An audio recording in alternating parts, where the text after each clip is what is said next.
예, 정당 가운데 처음으로 더불어민주당이 대선 후보 경선을 시작했습니다. 아무래도 탄핵이 인용될 거라는 예측이 많다 보니까 제1당의 후보가 누가 될 건가 관심은 당연히 뜨겁죠. 특히 이번 민주당의 경선은요. 당원뿐만 아니라 국민 누구나 원하면 참여할 수가 있습니다. 그렇기 때문에 관심이 더 높은 건데요. 그런데 누구나 참여할 수 있다는 바로 이 점 때문에 역선택이 이루어지는 건 아니냐. 즉 다른 당 지지자가 선거인단에 등록을 한 뒤에 민주당에 불리한 약체 후보가 뽑히도록 투표하는 건 아니냐. 이게 역선택인데요. 이 우려가 나오고 있습니다. 실제로 박사모에서 집단적으로 참여하자. 이런 글까지 올라와서 우려가 현실이 되는 거 아니냐라는 얘기가 당에서 나오더군요. 자, 더불어민주당 선관위 부위원장을 맡은 분이세요. 양승조 의원 연결을 해보죠. 양 의원님 안녕하세요. 네, 안녕하세요. 양승조 의원입니다. 그러니까 어제부터 선거인단 모집을 시작하신 거죠? 네, 그렇습니다. 네네. 근데 모집 시작하는 날은 써 있는데 모집 마감일은 확정이 안 된 거예요? 예, 그렇습니다. 그럴 수밖에 없는 게요. 예. 탄핵일이 언제로 결정되냐가 아직 정해지지 않지 않았습니까? 그렇죠. 그러니까 탄핵 심판일, 탄핵 결정일 3일 전에 1차적 선거인단 모집을 마감하도록 되어 있습니다. 그러면 탄핵 심판이 늦어지면 그냥 늦어지는 대로 계속 선거인단 모집은 가는 거예요? 물론요, 얼마나 늦어질지 모르겠는데요. 만약 한없이 늘어지지는 않겠지만 만약 그런 상황을 보면 중앙선관위에서 달리 의결할 수도 있죠. 달리 조금 빨리 끝내라라고 할 수도 있지만 어쨌든 네네. 기본은 탄핵 심판일 3일 전까지 선거인단 모집 계속한다. 1차 선거인단을 그렇게 모집하고요. 예. 또 2차적으로 탄핵 심판이 나고 나서 탄핵이 인용된다면 그 다음 날부터 또 2차 선거인단 모집을 시작합니다. 근데요, 양 의원님. 네네. 탄핵 심판 3일 전까지 선거인단 1차로 모집해놓고 심판을 기다렸는데 네네. 만약 탄핵 기각으로 결정이 난다. 네네. 그러면은 대선은 12월이 되는 거잖아요. 그럼 경선 일정은 잠정적으로 중단이 되는, 인원만 모집해놓고 중단이 되는 건가요?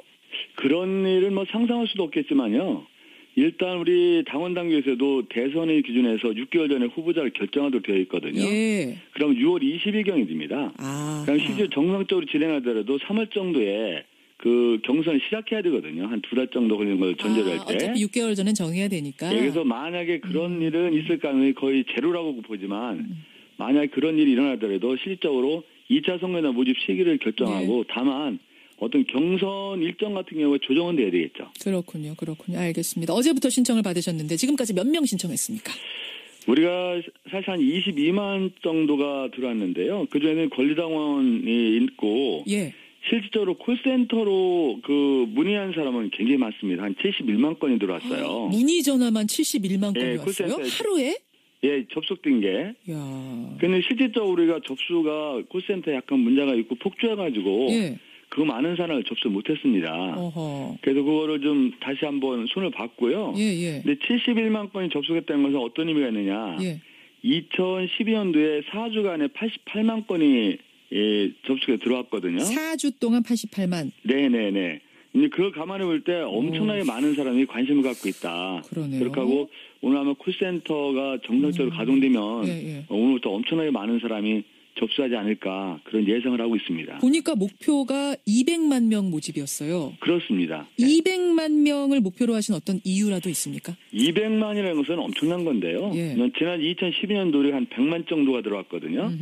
그래서 최소한 이런 어떤 정권교체 열망 이런 걸 볼 때 150만에서 한 200만이 들어오지 않을까 생각하는데요. 200만이라는 것은 엄청난 영향이 있을 것 같아요. 왜냐 지난 우리 20대 총선 재작년에 한 그 20대 총선 있지 않습니까? 작년에. 유권자 수가 4,200만 밖에 안 돼요.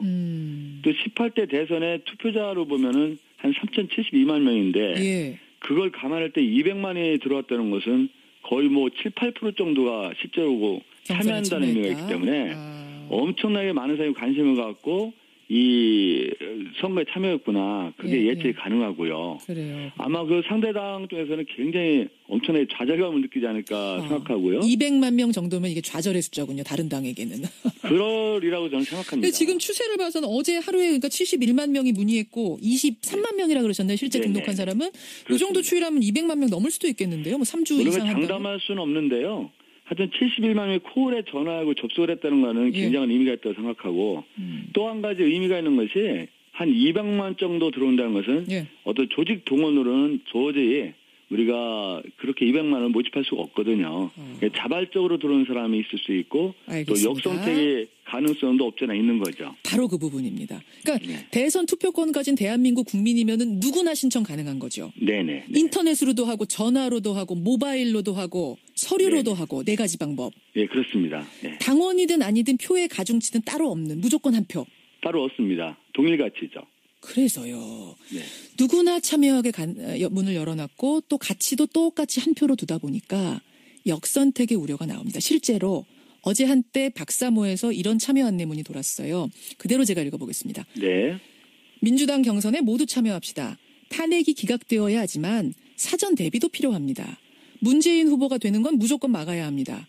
공인 인증이 필요 없는 전화로 신청하세요. 이렇게 올랐다가 그래서 전화번호가 네네. 크게 이렇게 찍혀서 올랐다가 아니 민주당 경선 흥행에 우리가 왜 도움을 줘야 돼? 이런 반발 글이 막 올라오면서 결국 삭제를 하긴 했습니다만 네네네. 결국 이런 흐름들이 역선택을 시도하는 흐름들이 곳곳에서 일어날 수 있다는 얘기 아닌가요? 그렇습니다. 저도 봤는데요. 일단 정상적인 정책 내용은 볼 수 없죠.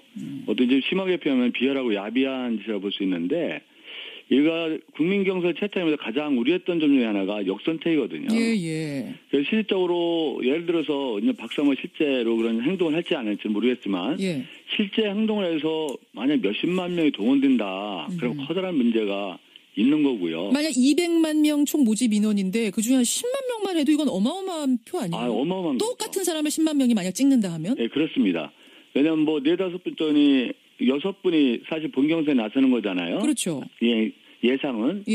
그렇다고 볼 때 한 10만 명이 들어온다는 것은 엄청난 결과를 초래할 수 있는 거고요. 그거를 막을 수 있는 장치가 지금 없는 거 아닙니까? 막을 수 있는 장치는 국민 경선을 채택한 마당에는 없다고 봐야 되고요. 다만 예를 들어서 박사모라든가 이런 우리 당에 전혀 반대되는 사람들이 대거 참여한다는 분위기가 감지될 때는 오히려 우리 당을 열성적으로 지지하는 분들 아니면 또 탄핵을 걱정하는 분고 정권 교체를 갈망하는 많은 국민들이 더 많이 참여해서 그걸 봉쇄하지 않을까 그런 기대를 하고 있습니다. 그런 기대를 할 수밖에 없는 당으로서는 그런 상황인 거군요. 그래서 사실 국민 경선이라는 것은 양당이 동시에 어떤 경선 절차를 밟을 때가 합리적인 제도예요. 맞아요. 그런 거를 감안하고도 그럼 이걸 가신 이유는 뭐예요? 그거는 이런 거죠. 실질적으로 우리 민주당 같은 경우는 이제 모 후보가 어떤 권리당원이라든지 대의원을 많이 장악하고 있다 때문에 그냥 1등을 달리는 후보 말고 다른 후보들께서는 그렇게 하면 국민이 직접 참여해서 하는 걸로 하지 않을 때는 너무나 불리한 구조가 아니겠느냐. 당에 조직 없는 사람들은 너무 불리하다. 그렇죠. 당에 커다란 조직 없는 분들은 불리한 구조 아니냐. 이런 의견이 있었고 그렇다면 실질적으로 그런 역선택의 우려는 있지만 국민 모두가 참여해서 나름대로 후보자분들한테 공정한 기회를 주고 또 후보자가 이의를 제기하고 한쪽에서 불만을 제기하는 것은 우리가 해소해야 되지 않겠느냐. 그런 의미로 받아들인 것이다. 선거인당 모집이 끝난 후에 차후 일정을 보니까요. 호남권, 그다음 충청권, 그다음 영남권, 그리고 마지막 수도권 순차적으로 선거를 진행을 하시네요. 경선을. 네네네. 만약 수도권까지 다 했는데 거기서 과반 이상 득표자가 나오면 이제 결선 투표를 해야 됩니다. 과반 이상이 나오면 안 하는 거죠. 그건 결선 투표 없어지는 거고 과반 득표자 안 나오면 1, 2위 가지고 결선 투표하고. 그렇습니다. 그러면 예를 들어서 첫 번째 지역인 호남에서 선거가 한 이틀 이루어졌는데 졌어요. 그럼 거기서 바로 뚜껑 열고 갑니까? 누가 몇 표 나왔는지? 그러면 예를 들어서 호남에서 ALS 투표하고 그런 사람들은 호남 투표일이 예를 들어 3월 15일이라면요. 그 전에 ALS 투표 신청한 사람 호남 권역은 투표를 마칩니다. 그리고 현장 투표 3월 15일 날은 대의원을 상대로 해서 유세도 하고 우리가 체육관을 강당에서 하지 않습니까? 그럼 그때 개표할 때 함께 개표를 해요. 그래서 결과를 발표하고 그 다음으로 넘어가는 거예요. 그렇습니다. 그러면 지금 호남 민심 중요하다 후보들이 다 그러는데 실제로 중요하겠네요. 실제로 중요하죠. 예전에 우리가 2007년도 때도요, 2002년 때도 사실 제주도의 표심이 일반인이 예상했던 거하고는 달리 나와서 어떤 노무현 돌풍의 시작이 됐거든요. 또 호남에서 광주에서 노무현 대통령께서 1등을 함으로써 판세가 완전히 뒤집어진 거죠. 그런 면에서 볼 때 우리 민주당으로서는 늘 호남 민심이 당심이고 민심을 견인할 수 있는 아주 중요한 선거 결과이죠. 그 당에서는 이런 식으로 호남부터 호남, 충청, 영남, 수도권 이렇게 순차적으로 정하신 것도 어떻게 보면 좀 역동성, 뭐 드라마틱함 이런 것도 고려하신 거예요? 첫 번째 고려는 하여튼 인구가 적은 지역부터 시작하자는 게 첫 번째 기준이었고요. 맨 처음 그거를 시도할 때는 후보자가 없는 지역부터 시작해야 되는 논의가 시작됐는데 또 우리가 모 후보께서는 본 적이 또 호남이셔요. 예성 후보가. 그래서 인구가 적은 권역, 그건 2012년도에 그렇게 했거든요. 그 원칙 하에. 네네. 이번 선거 방식이 국민 경선에다가 또 권역별로 도는 형식이고 거기다 결선 투표까지 있어서 끝까지 봐야 결과 알겠네요. 끝까지 봐야. 그렇습니다. 특히는 수도권이 마지막 하는데요. 수도권에 서울, 경기, 인천에다가 강원, 제주를 포함하거든요. 엄청나게 많은 그 선거인단이 있는 곳이고요. 대략 한 50% 정도 가까이 있지 않을까 그렇게 예상하고 있죠. 알겠습니다. 6335님이요. 공무원은 참여가 불가능합니까? 이런 문자 주셨네요. 공무원은 일단 그 선거를 할 수 있는 그 선거 정당활동의 자유가 보장된 공무원 아닌다면은 가능하지 않죠.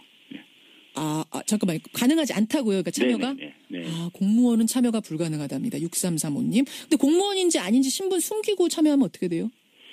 사실 그랬을 때 우리가 그걸 바로 걸러낼 방법은 많지 않아요. 그럼 어떻게 되는 거예요? 이 공무원은 그럼 만약 알려지고 나면은 본인이 징계를 감수해야 되는 거니까 그렇게 안 하리라 기대하시는 거예요? 네, 실제로 여러 가지 방안을 한번 강구하겠는데요. 실제로 그 문제까지는 우리가 연밀하게 검토를 안 했는데 실제로 공무원이 신분까지 우리가 밝혀낼 수 있는 시스템은 갖춰져 있지 않다고 보여지거든요. 역선택 우려도 그렇고 이런 부분도 그렇고 조금 대의는 이해하겠지만 허술한 부분들, 그런 부분들은 있네요. 그럴 수밖에 없는 게 그 한계가 있긴 있습니다.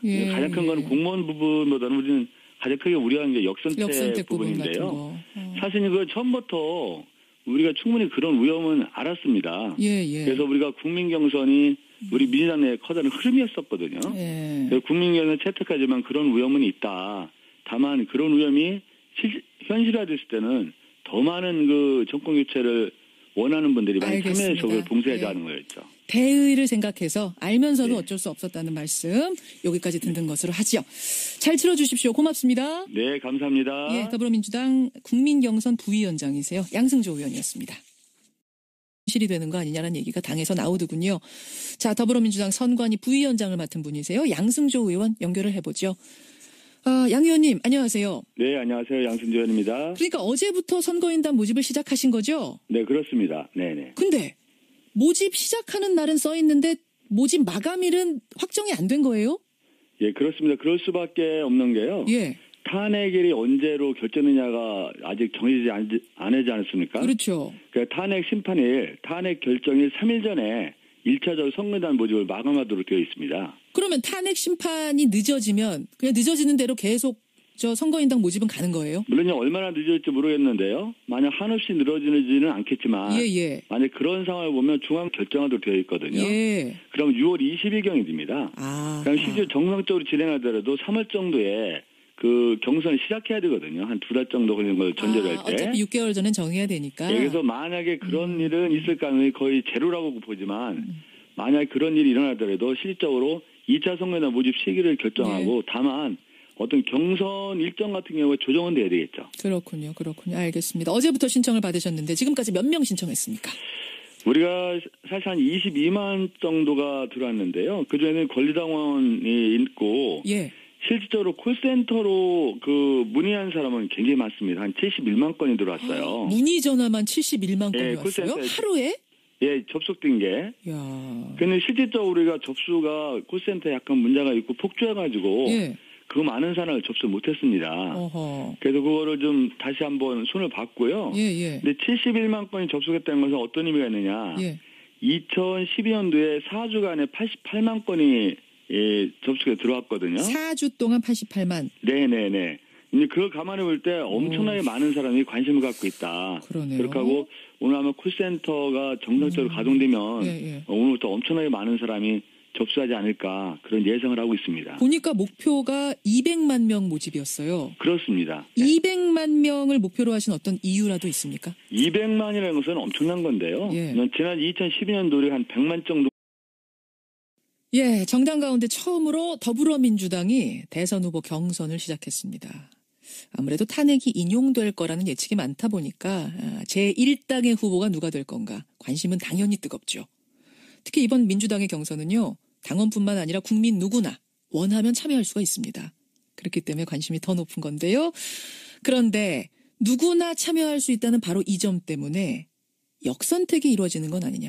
즉 다른 당 지지자가 선거인단에 등록을 한 뒤에 민주당에 불리한 약체 후보가 뽑히도록 투표하는 건 아니냐.